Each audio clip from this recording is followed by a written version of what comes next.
If you stand at the margins long enough, brace yourself, people will accuse you of wasting your time.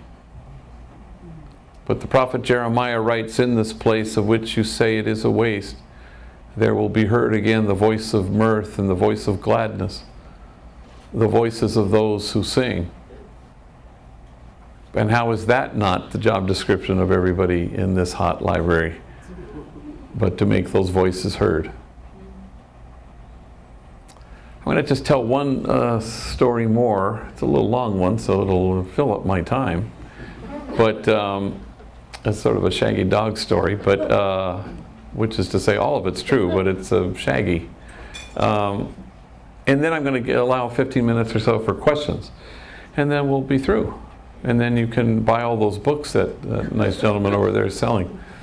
Thank you for buying this book, Tattoos on the Heart, for those of you who have. And if you go and buy up all the books that are left and it suddenly becomes Tuesdays with Homie, or the Purpose-Driven Homie, or something like that, then I can keep my doors open at Homeboy, which is quite the struggle.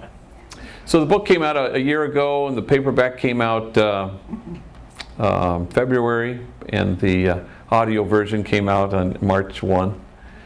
And they wanted George Clooney, but they got me. So, but the month before the book came out, in the mail, I get my one copy of the hardcover, and so homies are always in my office, so about 6 of them, and I'm opening the mail. Hey, here's my book.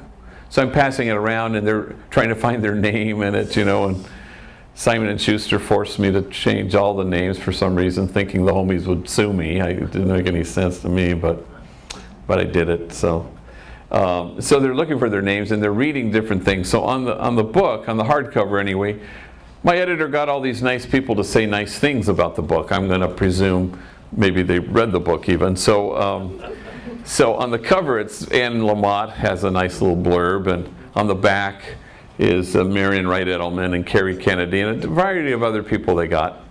But at the top is Jack Kornfield, who's just a great man, a psychologist, philosopher, Buddhist. And he has like 3 sentences or something in his blurb. And the first sentence is an effusive sentence filled with adjectives that I'll spare you. But the second sentence begins this way. Father Boyle, the Ghandi of the gangs. So when this book gets in the hands of Pasquale, we call him Pasky, a gang member I've known since he was a kid, and he graduated from Northridge. And he runs our parenting division. Apparently, part of his job description is to take me down a notch. So he sees this and he goes, the Ghandi of the gangs, like this is way over the top, So the next day he emails me and he says, here's a blurb for your book. This book is astounding. Father Boyle is the Sarah Palin of the gangs. In fact, he can see Mexico from his back porch. So I immediately forwarded this to my editor, and I said, please, I beg you, put this on the paperback edition. And she just sent me back very simply, OHN. And that seemed to be the end of it.